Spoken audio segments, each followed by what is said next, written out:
Hello guys! Welcome sa Encourage 888. Ang reading nito ay para sa entertainment at personal na reflection lamang. So gamitin lamang yung mga mensaheng tutugma sa iyong situation.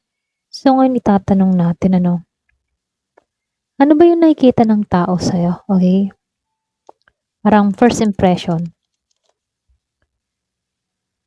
Ano nakikita ng tao sa'yo? Or mga tao sa paligid mo? Sa trabaho, sa circle mo, sa community mo? Ayan. So ano yung nakikita nila sa'yo? Give me the message. Ano yung nakikita ng tao sa'yo? So, lumabas ang The Star Reverse, King of Wands, Upright, Strength.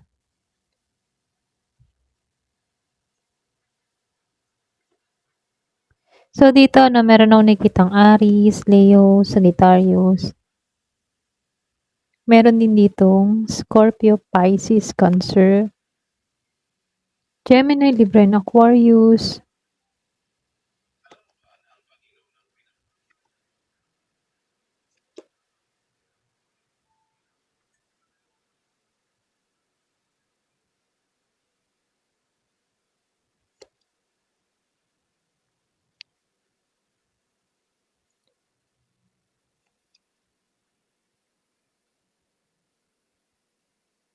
Meron ditong Capricorn, Leo, Taurus, Libra,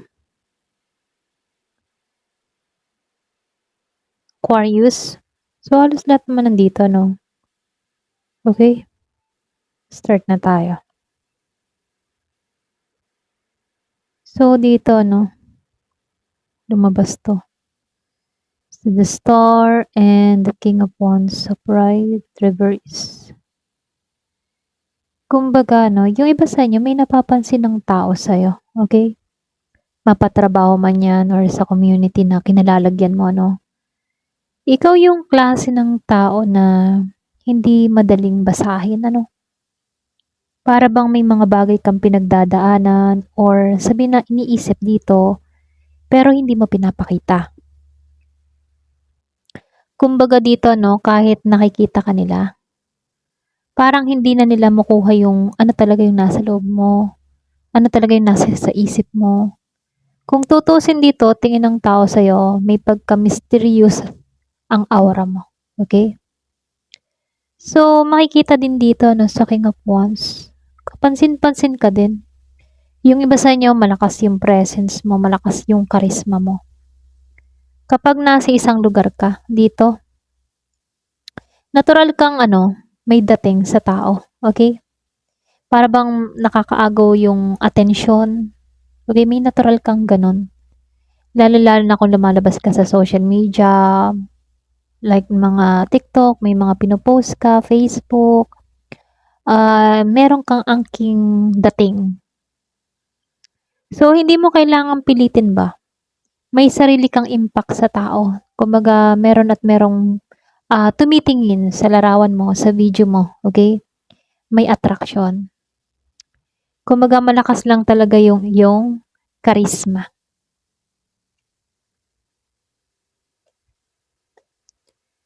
So, Strength reverse at itong si Five of Cups reverse. Pareho silang naka-reverse.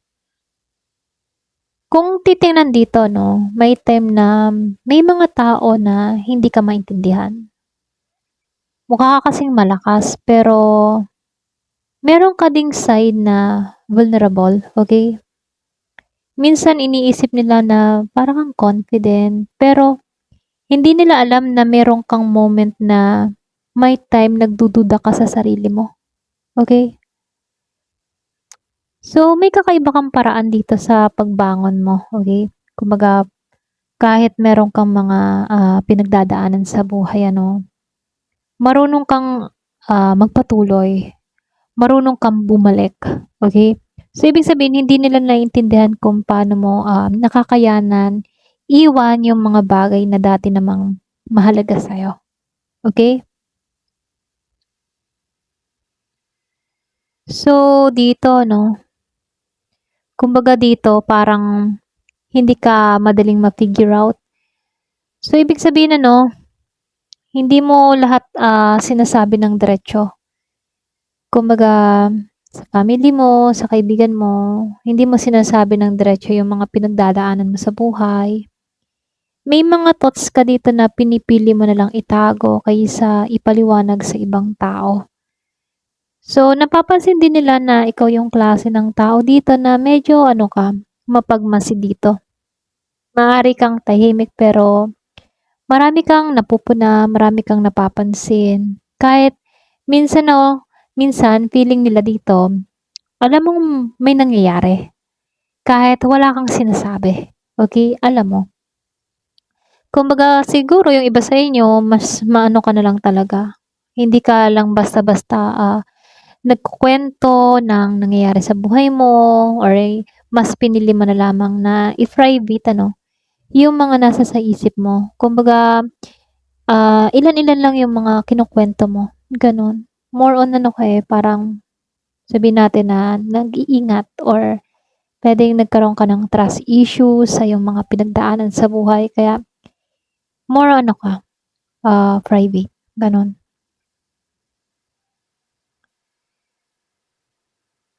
Kumbaga dito no, si Justice Reverse, may tendency din sila dito na hindi malaman kung ano talaga yung judge mo sa kanila. Alam mo yon.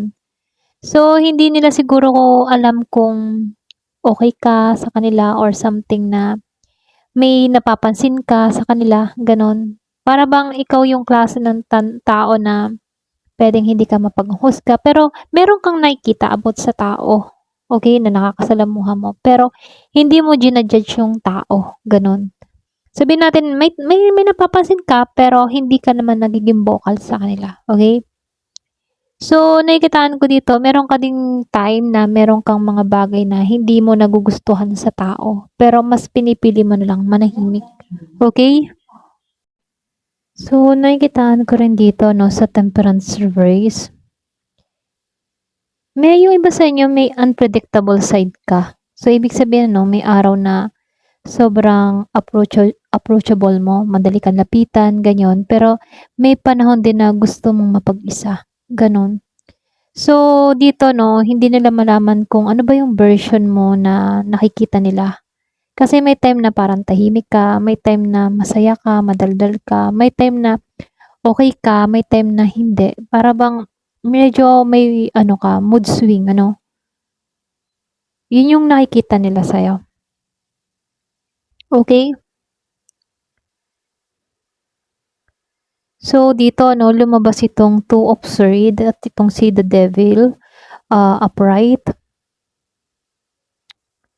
Kung makikita mo dito, interesting to kasi para ditong may moment na bigla kang nakakakita ng katotohanan. Kumbaga, pagkatapos ng mga nangyayari or pagkatapos ng yung iba sa inyo mayroon kang pinag-isipang matagal pero hindi ka basta-basta nagpapadala sa unang impression, ano. Kumbaga, sabihin natin dito na kita mo agad sa isang tao kung mapagkakatiwalaan or hindi, ano. So, ramdam mo. So, dito sa The Devil Upright, ano, ito yung pinakamalakas na merong intense quality or sabihin natin magnetic, ano. So, ibig sabihin, kahirap ipaliwanag dito, no, para bang yung iba sa inyo naki-curious sa'yo, nandun yung curiosity ng tao sa'yo, yung attraction na nararamdaman ng ibang tao kapag napapansin ka nila. Okay? Para bang may something sa aura mo na nakakahatak ng atensyon. Okay? Ayun, medyo may pagka-intense, intense, ganon.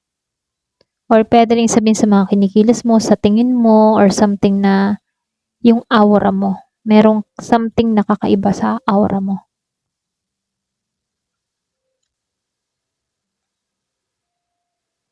So, lumabas itong The Tower Upright at Solar Eclipse.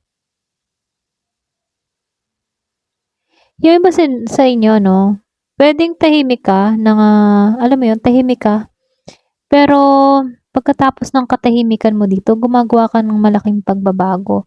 Puwedeng yung iba sa inyo para bang may nanahimik dito or meron kang iniwasang tao. Pero nakikitaan ko dito, merong nagulat sa mga ginawa mo or sa mga desisyon mo. Puwedeng kapamilya, katrabaho, or puwede ring, partner, yung iba sa inyo.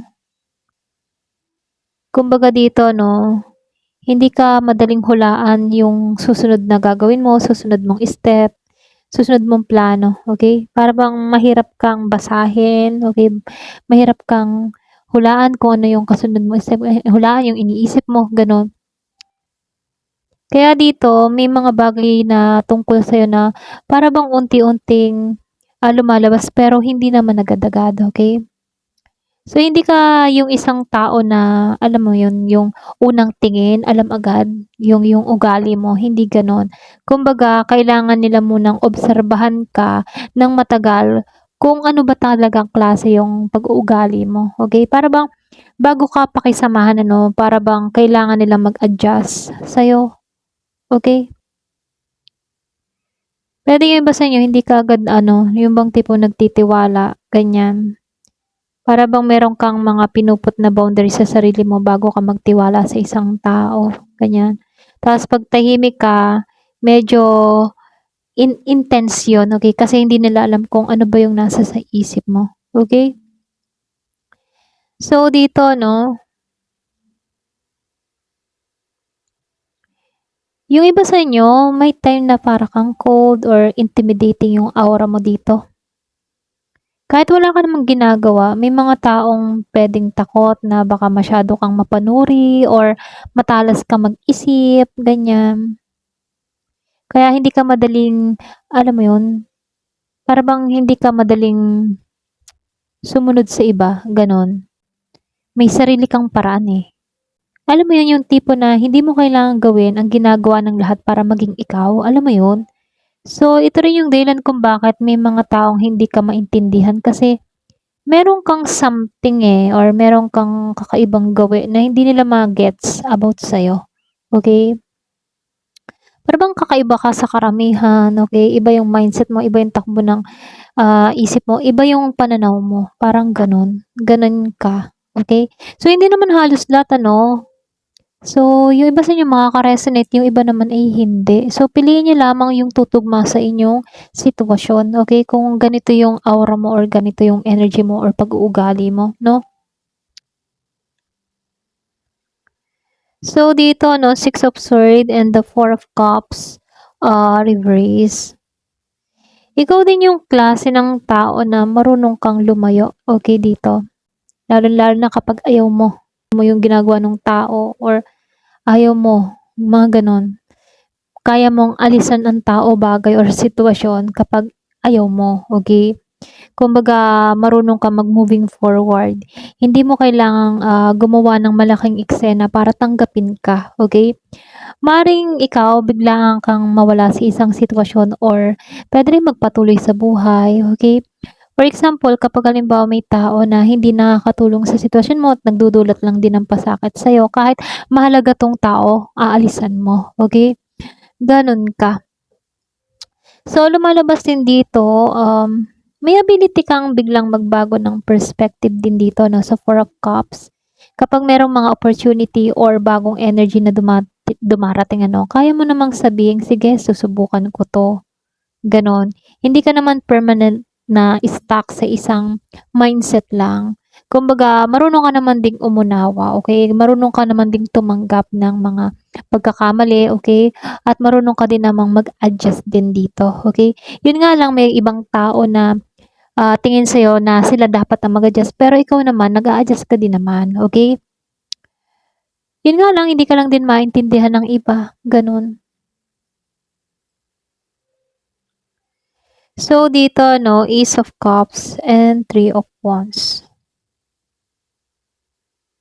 Ikaw kahit alam mo yun, may minsan cold ka or something na depende siguro sa kausap ano, pero meron kang soft at genuine side dito sa Ace of Cups. Kapag talagang pinagkatiwalaan mo yung isang tao, kaya mong maging caring, kaya mong maging loving at sincere dun sa tao. So, nakikitaan ko dito yung forward-looking energy. Para bang meron kang hinahanap, meron kang iniintay. Kumbaga, hindi ka nakatingin sa kung saan ka ngayon. Kumbaga, parang palagi kang may iniisip na susunod mong goal, susunod mong mga plano, or ano ba yung mga susunod kong direksyon. Ganon. Kumbaga, hindi ka na, alam mo yun, hindi ka nananatili na stuck. Para bang sabi ka din sa mga kaalaman, okay? Meron kang gustong mangyari eh. Okay? So, dito ito yung pinakamalakas na message, ano, yung bang tipo na hindi mo naman kailangan makipag-compete sa iba, okay, para lang mapansin ng iba. So, mas gusto mo ngang umiwas sa mga unnecessary drama, okay? Kaya lalo kang nagmumukhang mysterious kasi hindi mo kailangan patunayan yung sarili mo sa lahat, okay? Yung iba kasing tao, merong ano, pinapatunayan nila ang sarili, kailangan nila yung validation ng ibang tao, ganyan. Pero ikaw, hindi mo kailangan na makilala ka para lang magustuhan ka. Hindi mo kailangan yung mga bagay na, yung gawin yung mga bagay na hindi ka aya-aya para magustuhan ka lang, okay? Kumbaga hindi ka in sa iba, parang gano'n. Para bang iba yung, mindset mo kaysa sa karamihan, ganyan. Hindi mo kailangan sumabay sa agos nila, okay? Kumbaga ikaw sasabay ka na sa sarili mong direksyon, okay? Alam mo kasi yung direksyon na gusto mong mangyari pagdating sa buhay. Puwede yung iba sa inyo may pagka-ano ka, introvert or something na malalim kang tao, okay? May time na puwedeng naihahambing mo yung sarili mo, bakit gano'n sila, parang gano'n, ganyan. Alam mo yun? So, nakikitaan ko dito, hindi nila maipaliwanag sa'yo yung contrast ng personality, okay? Kumbaga, meron kang strong or puwede ring may magnetic or intimidating aura ka, okay? Kaya lang dito, may sensitive at loving, vulnerable side ka, no? Kumbaga, hindi lang yung bang tipong tingin nila sa'yo para bang ang intimidating ng aura mo, pero hindi nila nakikita yung totoong ikaw na meron kang soft side, okay? Meron kang genuine, caring, and loving heart, ano? So, hindi nila nakikita yung gano'n. Kumbaga, nakikita lang nila kung ano yung pinakikita mo sa kanila, gano'n, okay? Pero dito, no, nakikitaan ko dito, once na ikaw ay nagtiwala sa isang tao, andun yung puspusan mo sa pagmamahal, pag-aaruga dun sa taong iyon. Once na nagtiwala ka at nakita mo na deserve mo yung taong yon, okay? So, nakikitaan ko dito, hindi ka madaling basahin ng ibang tao kapag akala nila na kilalang kilala ka nila, nagkakamali sila. Kumbaga, kita lang nila kung ano yung nakikita nila sa labas sa'yo. Pero, yung side mo dito, no, hindi nila inaasahan kung ano ba talaga yung nasa sa loob mo. Okay? Ayun lamang, hanggang dito na lamang po. Thank you for watching. Love and peace.